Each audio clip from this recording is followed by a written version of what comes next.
Welcome back to Faith and Fire.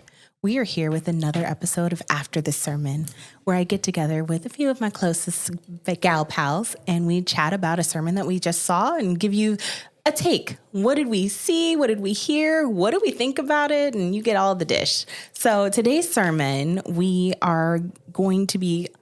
looked at Pastor Sean Moore, again, from Faith Christian Center in Phoenix. Love that one. We love that church. And he did a sermon called Inflated. And it's the second one in a 2-part series where he talks about finances. And so his goal is helping us feed our faith regarding finances. And that's all I need in my life right now. So we're going to dive into this today. Okay, so this is the part where you go ahead and pause. You can pause the episode, go ahead and watch along. We got the link in the description, and then rejoin us. Okay, we here. Okay, y'all. What y'all think about this one? I'm going to be honest. When he started and he was like, the whole intro, I was so excited to see what the topic was going to be, especially carrying over from the week before. And then he was like, today, we're going to talk about tithes. And I was one of those persons who was very underwhelmed. Clap. I was like, oh, all right.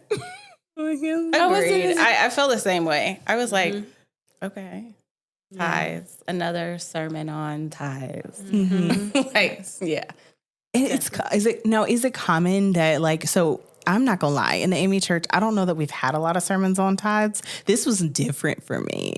I haven't probably because most of these deceiving beliefs sound a lot like the church I came from, but that's not, so I can see why they may not preach about it. But, this was new for me and it was a refreshing take on it for me. I really like how real it was and how he kind of spoke to it. Like, look, if we really want your money, we spend more than 3 minutes on it. I said, I guess that's true. Oh yeah. But is it common? I mean, yes. In the Baptist church for sure. Yeah. Yes. In the Baptist church, even non-denominational. Yeah, it's common. Okay. Yeah, it's common. I've so never at least been a in couple a church times where it was never something that was part of you always heard it. Yeah. Yes. You always heard it. And once they say turn to Malachi, you already know what's coming. Yep, it's coming. I think, and don't beat me up, I think if you don't hear it once every 2 months, then something's not. What? They literally bring it up. That's a lot. Often.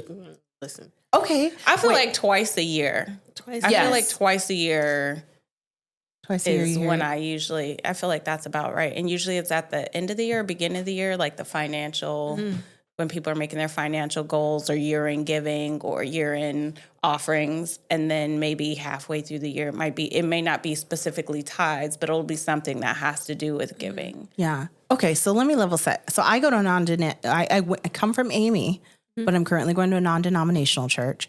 Sharee, what kind of church do you go to? Non-denominational, but I was raised in Baptist. You're raised Baptist? Okay. Non-denominational. Okay. Yeah, non-denominational, but I was raised Baptist as well. Okay. So we got a little bit of mix, but mostly non-denominational with some flavor or something. Okay. So I just wanted to get a sense, what are these churches that are talking? And so it's just me. Then the AME church, we didn't talk about it. So if I could just add, I'm non-denominational. However, I think I said this before in a previous episode. Majority of my family is of Islamic faith. Oh yeah. So this is talking about tithes and stuff like that. It's a little different. How so? I see your eyes rolling. What are they like? Say. You don't need to give your money to that church. Why are you giving your money away? Well, no, I mean, as a person has grown up with different religions, right?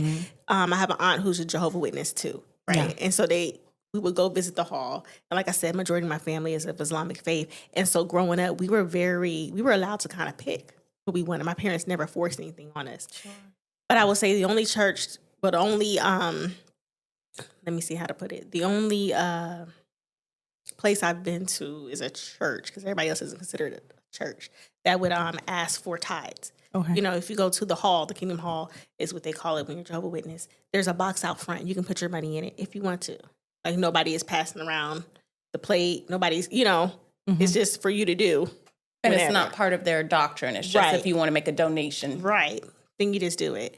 And then it's kind of like the same, if you go to a mosque, nobody's that's the plate. Yeah. So, that's the difference. But it's interesting. That is interesting. I hadn't thought about it like that. I'm going to put a box outside my door at my house. I'm not going to say nothing, just if you feel so inclined. So, I mean, let's dive into it. So one of the things, it was interesting to see this deceiving beliefs. And he started to debunk kind of like the preachers and the churches. And one of them just sounded like I thought of the bishop exactly, that he's like, I feel it in the house. I feel we got another $500 in the house. I grew up on that, like every conference, everything. And there was a pomp and circumstance. There's the tithe time. So like you bring your tithe up. Matter of fact, at conference, you say the name of your church in the microphone when you bring it up. It's all pomp and circumstance. So like you be like, I'm not going to name no churches, but I'll be like, AME, blah, blah, blah, AME, blah, blah, blah. And then they'd be like, baby, take this dollar up and say the name of our church.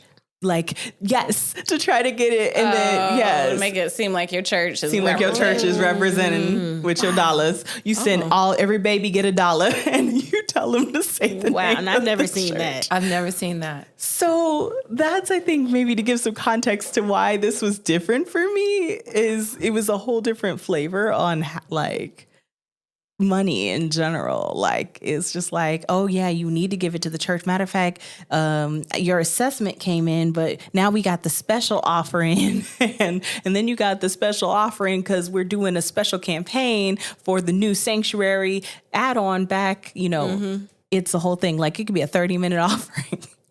Well, I've been so I grew up in church, and in growing up in church, you visit a lot of other churches. You have friends who have churches. So I've seen lots of other different practices. So I've seen some of the things that he had on there where there was, we're now $500 where you almost feel like it's an auction. Where they start naming out, and you wait until they get to your $5 so that you can go down there and participate. Because I was like, I can't hit you at the 1,000 level. But I've been in places where you've heard that where we're 30 minutes in. And we're focusing on this. Yeah. And then the other one where there's, the church building fund. That's very common, especially in the old black churches. My grandmother's old black church where they were doing the church, that building. But it's usually up on the bulletin. Yes. Now, as it used to when I was 12, that building fund has not been improving the building. The building funding. But that's what, no. But that's what the pastor was talking about. That's really to pay the mortgage. Yeah. Right. That's really the church mortgage. This building fund, the one we're currently in, that ACU, how's that feel? Yes. That's what that fund's for. Yeah. Oh my goodness. So that's interesting. And it's funny because it wasn't until I watched it through a second time that I realized that it was mostly about tithes. I really honed in on some of the other conversations around money. And so I think one of the things that really stuck out to me was around loving or seeking the love of money, like over God. Oh, and actually that's where my entrepreneur friends, y'all popped into my head because sometimes I was like really digging into that and pulling at that thread of, oh my gosh, are there times where we worry more about the money than we worry about the purpose that God has put in our lives or the journey that God has us on? Or, am I so focused on money that I decide I'm going to pick up an OnlyFans page, even though that's not who God is calling me to be, and not to put down OnlyFans. That's not my ministry. I don't know. That's not what God called me to be. I can't see. I don't know what he said to you. I didn't tap into that line, but she got an opinion. Sure. I'm just going to be quiet. No. But yeah, I mean, did that stand out to anybody else, that part? It did for me. When I started my business, I started it for several reasons. One, because I was trying to just figure out life, right? But as time went on, I realized that feeding people was more than just about money, right? Growing up, we ate at the table, we fellowshipped, and it was a great time. And so I wanted to base something like around that. So it became not about the money. Yeah. No matter how much I really needed it, what fulfilled me was the joy that it brought other people. And so that part of the sermon, yes, it hit me because I started to think about just different things within my business and within my life. Where did the money really, it matters. Don't get me wrong, money matters. But also think about the times when God came in and you didn't have to worry about the money. And to give you an example, I was in the military for 20 plus years, but I had several days, months, years where I was living paycheck to paycheck, especially when I got divorced. And I remember wondering and like, oh gosh, how I'm going to do this? How I'm going to do that? And every single time God made a way. Every single time. I was just telling my sister this earlier. Every time he's made a way. And I would say to him, I hear you. Don't worry about it. So part of me retiring in that was me taking a leap of faith and saying he's took care of me every single step of the way this far. And I didn't have to worry about money.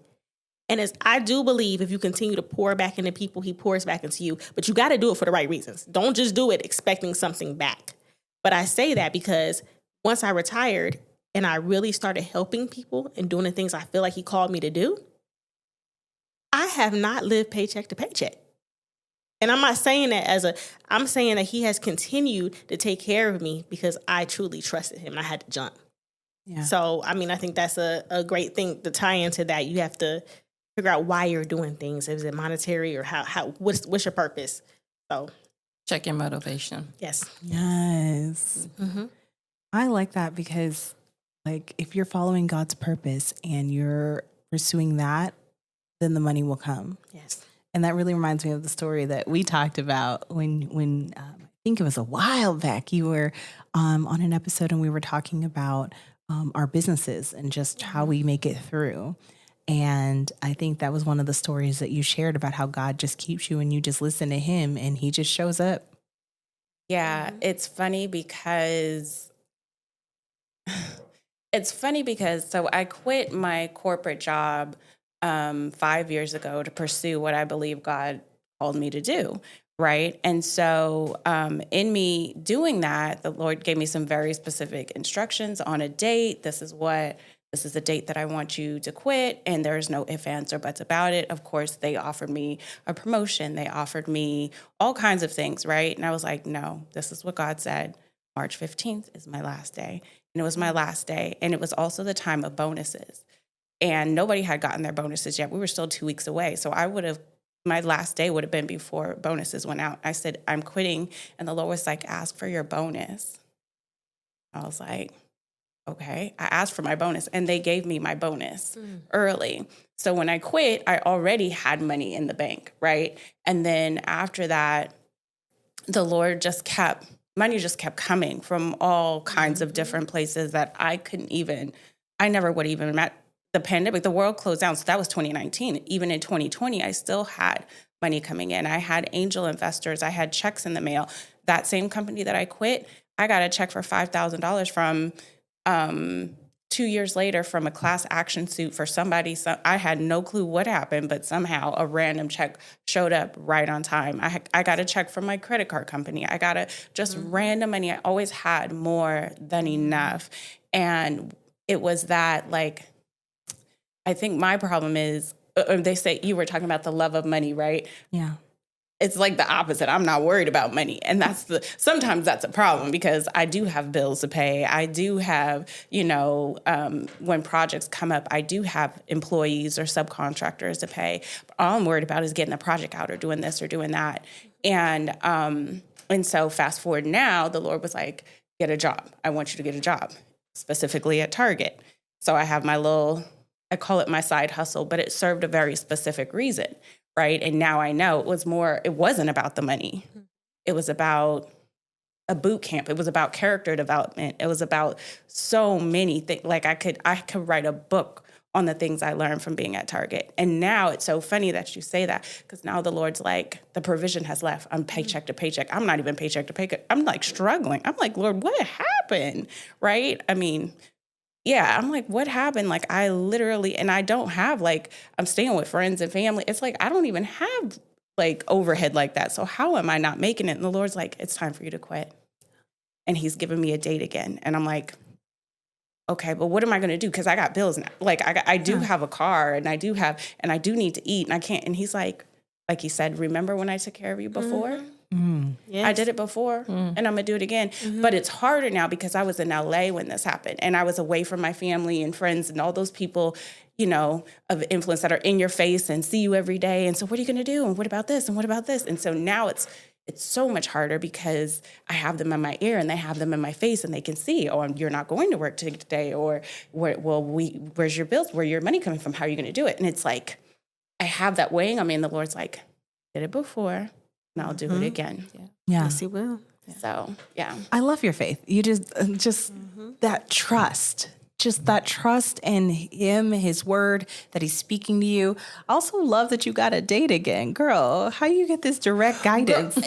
It's not always, because trust me, I thought I had dates before on other things. No, it's like a knowing. I'm like, what is this date, Jesus? What is this date? This June 1st. What is this June 1st? June 1st, June 1st. What is this date?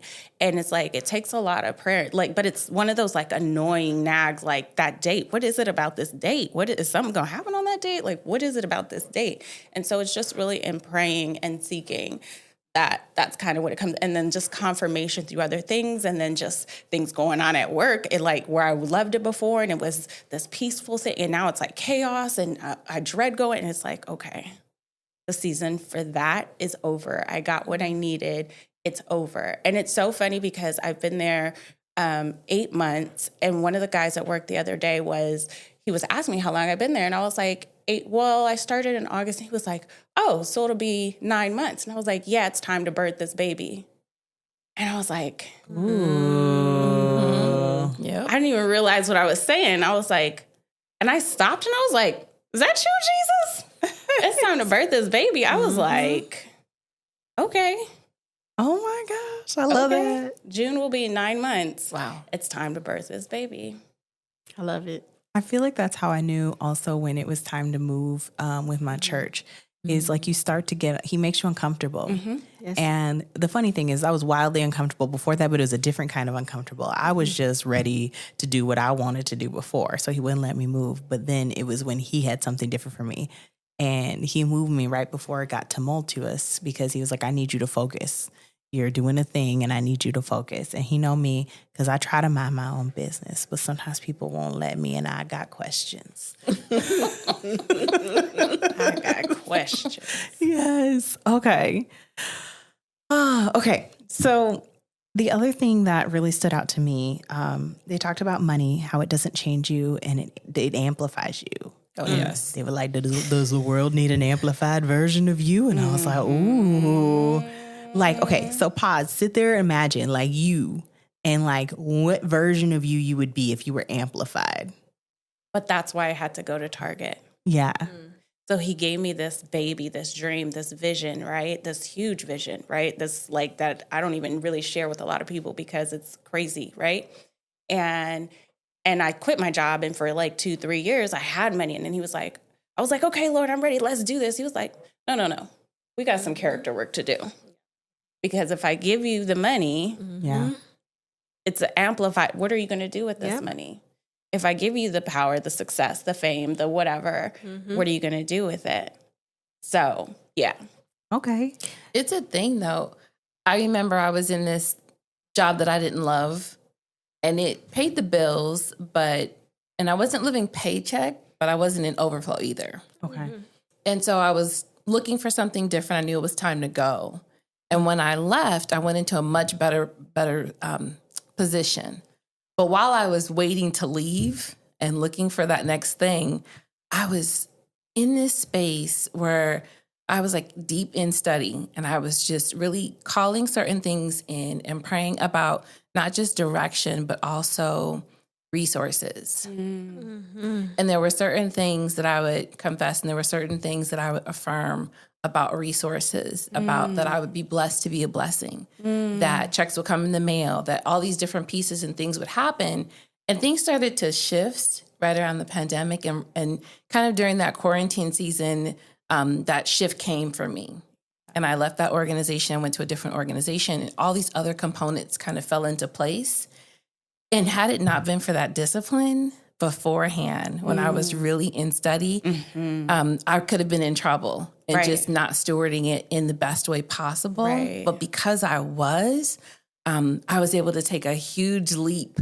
And I had been praying so hard because I was like, okay, God, I need you to show me like what's next. I don't want to misstep it. I don't want to take a wrong turn. I don't want to over leverage myself and think I'm going faster than I need to.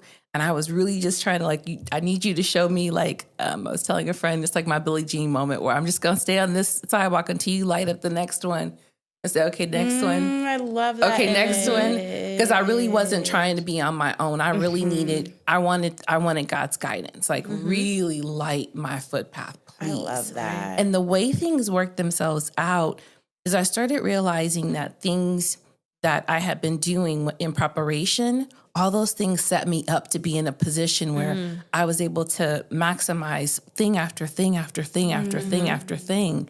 And it was like I was in overflow before I even realized it. And it was a little scary because I was like, "Whoa, how we got in the deep water quick. We got out here quick." And then I just went right back to what was it that I was studying. And when I got away from that, I could feel the recess of it. It's like you can feel almost like a wave. You can feel it pulling away.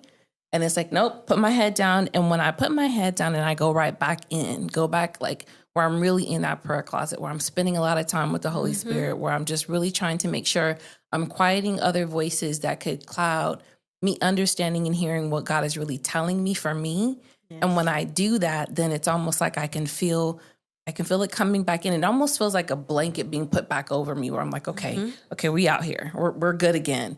And sometimes I'll be like, okay, I'm waiting and something will happen. It'll be one little thing or someone will ask me to speak and then offer me an honorarium. And even if I don't take it, I'm like, Holy Spirit, thank you. Okay, thank you. That you're telling me that's right. That's like my confirmation. Confirmation is lighting up. Okay, good. Keep doing that. And again, pouring into the things that I believe I'm supposed to pour into so that the Holy Spirit can take care of me. Yeah. Right. Yeah.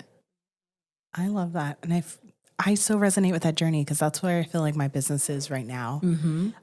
Is I went into a season where I was doing a new thing because I wanted to do it. And I feel like we were taking off and then we kind of plateaued. And it was funny because it's like, okay, what are we doing? And I'm in the season of, okay, God, what lesson do you have for me to learn so I can learn it and get out of this? And I had to get my stuff together because we were growing so fast. Now you're on the radar of new things. Now you need to make sure your taxes are right. Now you need to make sure that you know how to do this employee thing that you got, all these employees you got. And so it's funny because we plateaued and I needed to get all of those things in order. And I've been one by one, they've been popping up. Like, okay, you got to pay attention to me now. And so I pay attention to that. And then I learn how to get that in order. And then another thing pops up. Okay, you got to pay attention to me now. And so God's been slowly taking me on this journey of learning to get my ducks in a row. And then I think as soon as I got my arms around the last item, he's like, okay, here's what's next.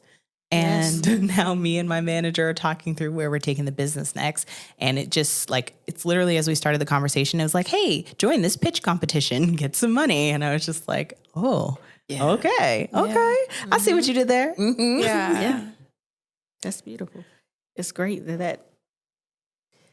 it's great to see that everybody has that conversation with God. They're listening to him during this time, especially with the business, because it's very difficult starting from nothing and trying to get somewhere. I knew about grants, but I didn't know anything about them. Yeah. My ex-husband is a business owner. He's owned a couple businesses and I've watched him, but I've never really got involved with how he did certain things, right? It just wasn't my thing. And then when I decided, hey, I can cook and I'm really going to be a chef and I'm really going to do this, it became, maybe I should have paid attention to how he was doing invoices and how he was doing this and how he was doing that, right? But to touch on something that you said when you were saying that you basically were hearing, both of you guys were hearing from him and what you wanted, telling you what to do and what direction to go in. It's amazing how, and I don't know if you guys felt like this, it's like a humbling moment when he talks to you, right? Oh, yeah. It's like, okay, all right, I hear you. And it just happens randomly. I don't know. It just happens just totally random. You're like, oh.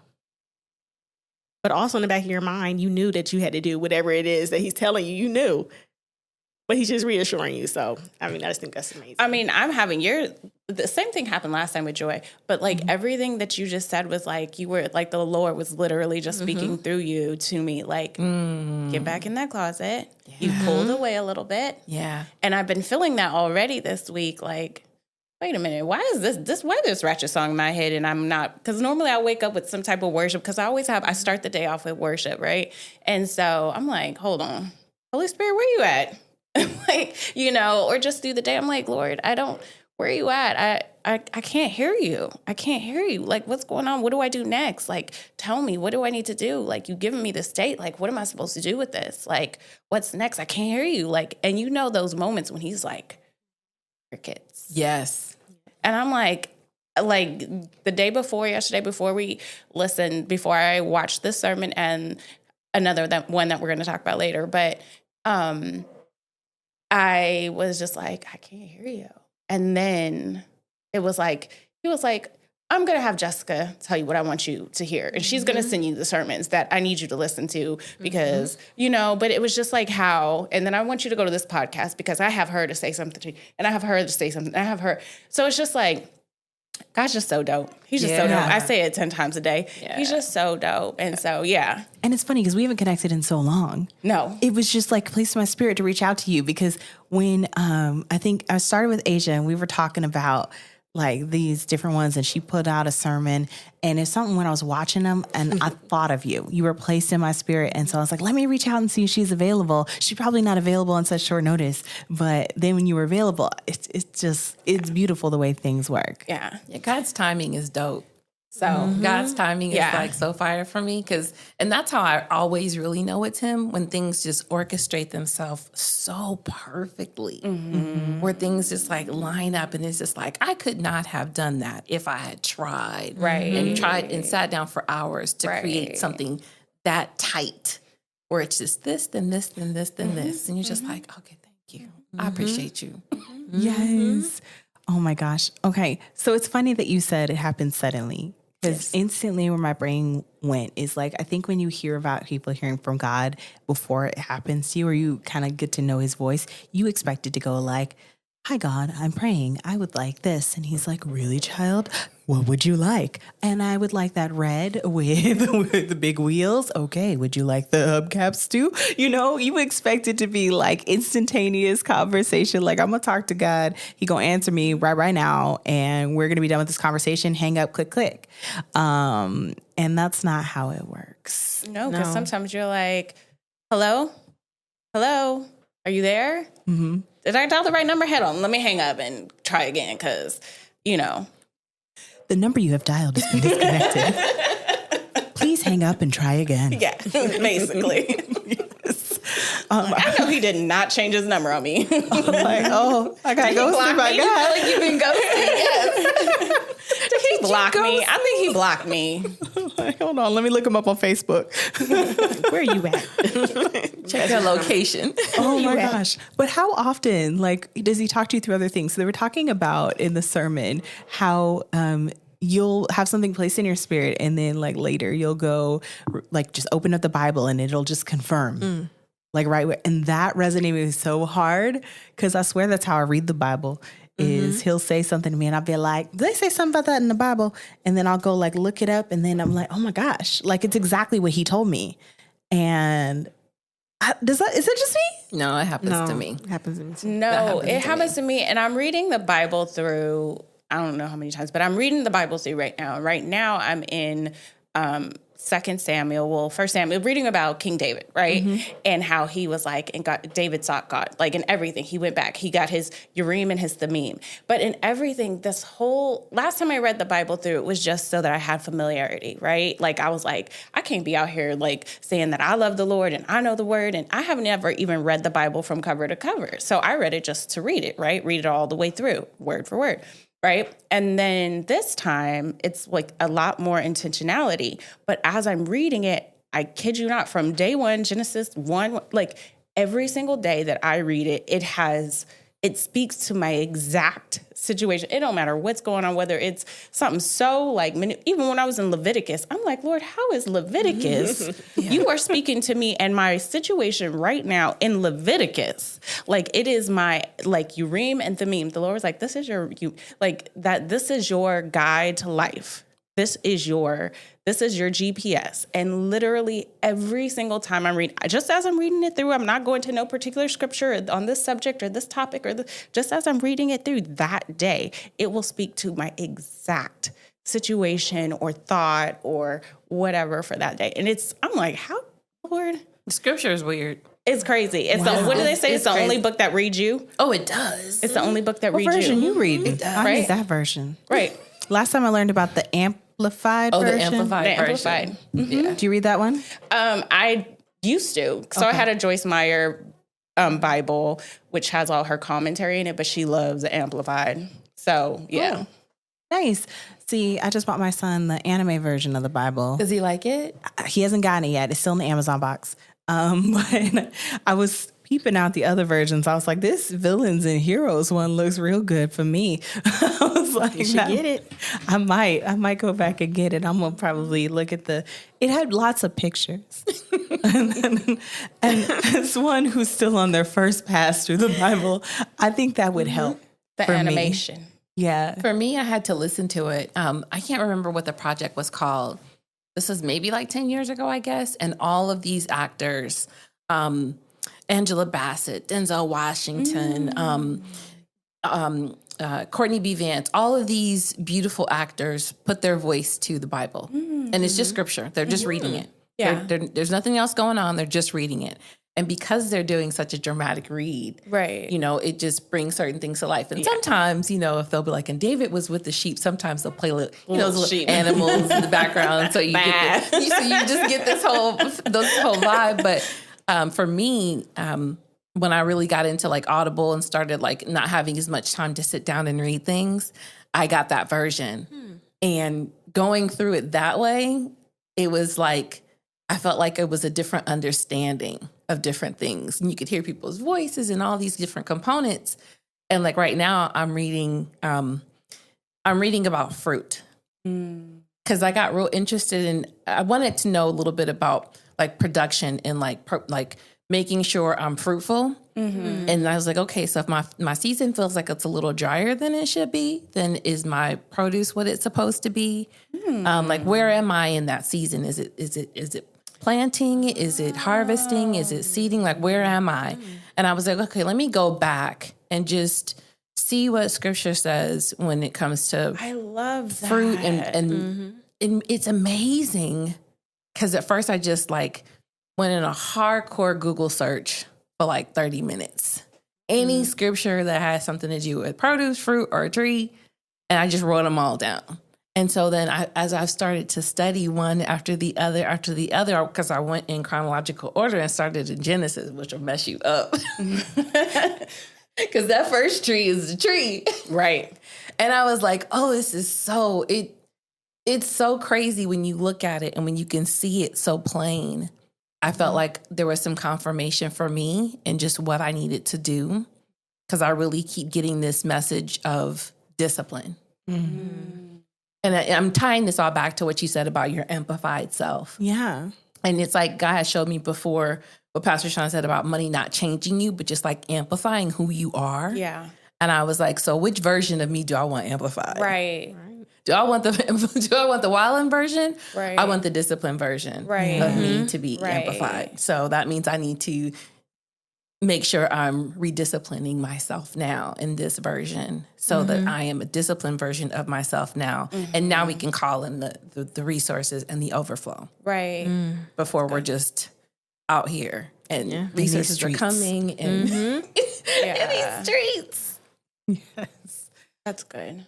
So as you look through the episode, like what is one thing that like really stood out to you for good reasons, other reasons, I'm just curious, and I'll tell you, I'll start with mine. So I feel like this one falls into the other reasons category, but Aisha's head tilted so fast when I said that. There was one of the deceiving beliefs that said it's the church's job to pay people's bills. And that stood out to me because my mama is in the ministry and I get to see a lot of the behind the scenes. And forget the church, like even my mama personally, because she's a presiding elder, people do feel like because you're associated with the church, it's your job to take care of me. And it was more funny, like when he started to debunk it, he's like, because people will do things that aren't in their own best interest. They'll make poor decisions and they don't want to learn from those decisions. They want to come to you.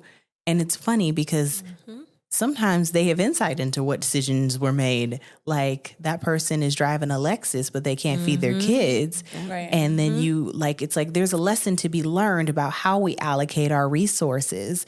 And I thought it was interesting, his perspective. I mean, it could be considered a self-serving perspective when someone's preaching it from the pulpit, but it's also practical. Like, you know, when you have lessons to learn, sometimes those are yours to learn. Right. Those are not the church's to compensate and constantly. Now, is the church supposed to be benevolent? Yes. Is it supposed to be there for people? Yes. Are you in a disaster in Haiti? No. Are you making poor decisions in your personal life in a very rich country in a very nice car? Yes. So I think that really resonated with me because I was just like, oh, I see that one. I see that one a lot. I'll say, I'm going to put myself on blast. That was me. I'm not even going to lie because I tithe. I don't play around with my tithe. I tithe. I don't care what it is. I tithe, right? And so, like, I was just in a situation where I had just moved out here from LA and, you know, was in my apartment. I was going to get evicted. My car had already been repoed. Like, I was in a, like, whole situation. And I reached out to my church because I'm leading outreach and I'm doing these things and I'm, a faithful giver. And I'm just, can you help me? Is there some type of resources in the church that I go to? Won't say the name, has an abundance of resources, like overabundance of resources. So it was like, you can see that I tithe. You can see that I'm involved in the community. Is there something you can do? And they were like, well, here's a link to some resources. In your community, try these out. And, how much can you pay? And we can pay this much. And how much can you, right? And I was feeling some kind of way because I'm like, why aren't y'all helping me? Like, and I really was feeling some kind of way. But it wasn't until later on that it was like, you needed to learn that lesson and you needed to learn to steward. And maybe you were in over your head. Maybe you shouldn't have gotten that apartment. Maybe, you know what I mean? It was some lessons that I needed to learn, and it wasn't for the church to bail me out. Now, do I think that there are situations where the church should be helping? Yes, because that's what they are. And that's why I'm tithing, because maybe there is a single mother that does need a little help that you should probably help them get some groceries this week, right? Right. So I do believe that there are times and situations when that is justified.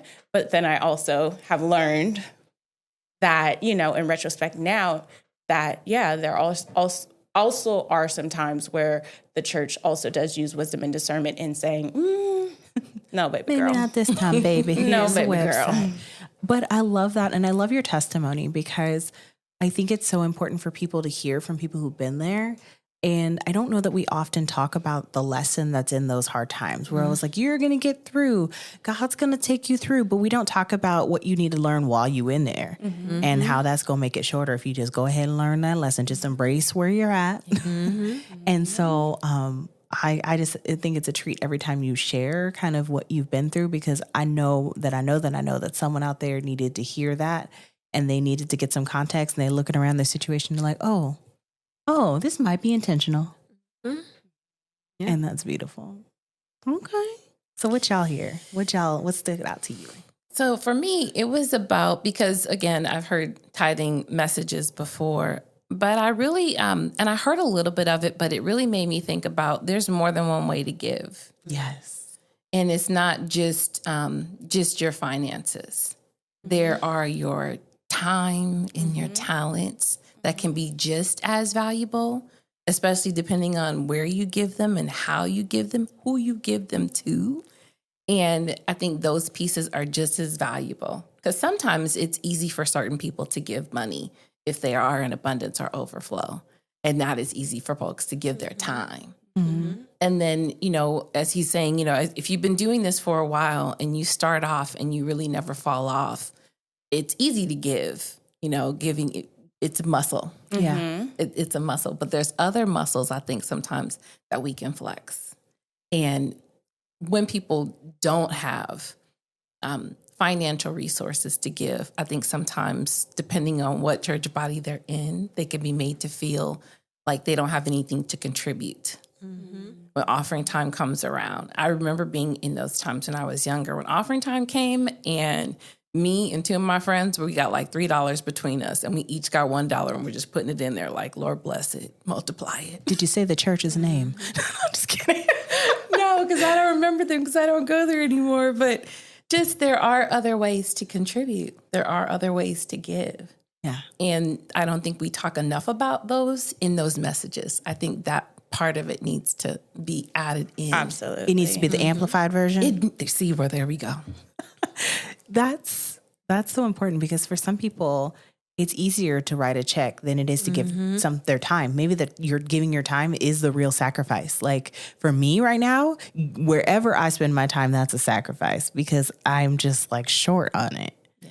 And so I definitely see what you mean. Yeah. Like, and it was interesting when they were talking about the Old Testament versus the New Testament around that and how it used to be a requirement. And now it's like, I mean, what do you say? Like it was a choice, like a strong suggestion. Yes. Like you could be blessed or you could not be blessed. I said, try me.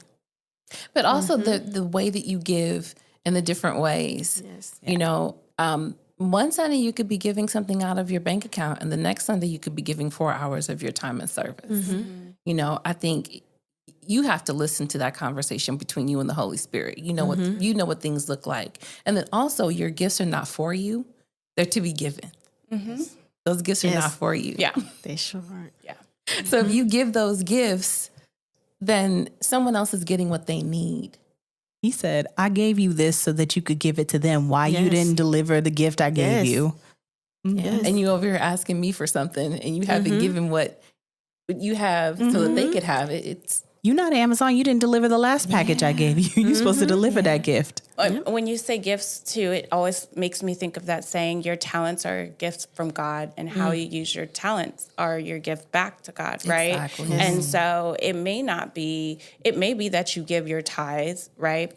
But it also may be that you're a dynamic, like you are gifted in business. And your church needs some help in the business. Why don't you go and give some consulting? I have a friend that does that. Or maybe you're a chef and maybe the pastor could use, or the church could use, or whatever, right? Whatever it is that you do, you know, maybe you sew, whatever. Yes. Whatever it is that you do, right? I don't know, sew some drapes, whatever. I don't know. But, you know, you have a talent, you have a gift. You can use that for the body as well. exactly. That's a good point. Hey, Sharee, I see you. Okay, what stood out to y'all? Mine was, we own nothing, but we steward 100% of what we have. And so it's just a reminder to me that I don't own anything, right? Like I might have paid for it with my money, but it's the money that God gave me. And if he blessed me with the resources to get it, then it's for me to be a good steward over it. So, you know, if it's my car, right, like then I need to take care of this car. I need to keep it clean. I need to keep it gassed up. I need to keep it right. My clothes, right? Whatever it is, my hair, my ponytail, right? Whatever it is that I own, right? The house, I don't own the house. I'm staying with someone that I'm renting from, right? I mean, my cousin, I'm staying with family, but I need to be a steward over that. Just be a steward over everything, every single thing that he's given. Just stewardship is just what he's been really impressing upon me. And even just my bills, right? The bills that I have, to be a good steward, that's paying your bills, right? Paying them in a timely manner, right? You got Netflix, be a good steward over that Netflix account, right? Yes. Okay. It's on me, huh? So you took a little bit of what I had, but looking at the sermon and like you said, New Testament, Old Testament, and the tithing, right? So I don't belong to a specific church out here, and so as far as like when it comes to tithing, and I told you guys growing up, we kind of, I'm gonna say we church topped. right? And we were just trying to figure out our own way. I didn't really start going to church faithfully or, consistently until I joined the military. And even that was different for me because I was still trying to figure out where I fit in. So as far as like tithing, I did it a lot when I was in Vegas. I did it a lot in San Antonio, coming here, not as much. And part of it was because I didn't truly have it, right? And so during that time period, I felt horrible, right? Because I was like, we go to church and I only have $1 to put in and people are looking at me. And I might have on something they think is nice and they think that I have money. I don't. That I've had this for 5 years, or whatever the case may be. No one knows your situation at that time. Right. So that's always something too to keep in mind when you see people who are struggling too. But my way of doing it was to give what I could. And it might not have been in the church, but to other people, So y'all know I cook, right? Mm-hmm. So I'm telling you now, if I knew somebody was hungry, you're not going to be hungry in my presence because that is my gift and I'm going to give it to you. Mm. I can do hair, my hands. I say, God has blessed me with hands that can do a lot. What can you do to hair? I can do I know. I was like, now wait a minute. I cook. We talking about ponytails. What's going on? Look, I'll show you pictures later.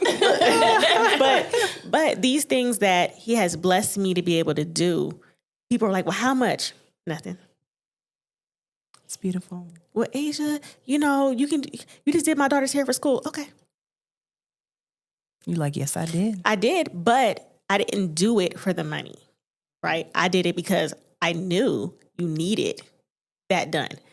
I cooked this pot of oxtails because I heard you say, I haven't had oxtails in, oh my gosh, they're so expensive. That's right. I haven't had oxtails in a long time. I got you. It's been a while. I got you. And I'll show up. I've done this. I've shown up and it wasn't. It was because God spoke to me. I had a chief that I work with, and his mom passed away, right? And he used to always tell me, he's like, there's just something about you, right? That reminded him of her. And I would see him, he would just seem so down. And I would bring him things, right? Like he's from Louisiana, so I would make like crawfish etouffee. I make a po' boy sandwich. I would make gumbo. And he loves it when I would make chicken and dumplings, right? And me and him we never saw eye to eye for a long time. But God told me, feed that man. Mm. Because I wasn't feeding him in a physical sense, right? Mm-hmm. It was a spiritual sense. He was mentally getting fed because he had to sit there and look at me in a whole nother light. And he and I have talked about it later.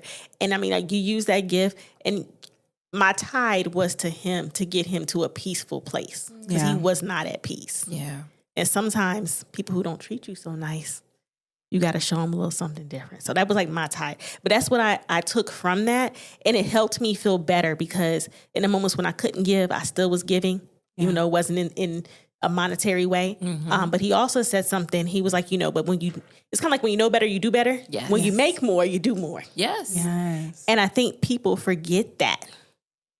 Yeah. You are never alone in this journey. We talk about the footprints in the sand. I talk about this like almost every episode, right? You think you're alone, but he's carrying you. You're never in this battle by yourself. Mm-hmm. And I think that people forget that. So that part of the sermon really touched me. But that's good. I'm like, that could just preach all of that. Everything about that, not just tithes, like just every part of that can preach. Like, yeah. Y'all, I mean, it's funny because we started out and y'all were like, oh, another tithing sermon. But there were so many nuggets, and even just the conversation we had right here, like, even maybe if you hear it twice a year, maybe that's your yearly reminder of all of the things that we said right here. And I'm grateful because I don't hear it twice a year. I usually I feel it in the room twice a year. So it was a nice, refreshing take. I think this is the first time I heard somebody say kind of almost the opposite. So it was good. So thank you, ladies, for discussing it with me. You're welcome. Thank you. Awesome. So whether this was your first tithing sermon or financial sermon, or you hear it every year, 2 times, 3 times, 5 times a year, I hope that you got a new nugget or a new take on it, or that someone's story, someone's journey touched you. If you enjoyed this conversation, please be sure to like, follow, and subscribe so that you can hear more on Faith and Fire.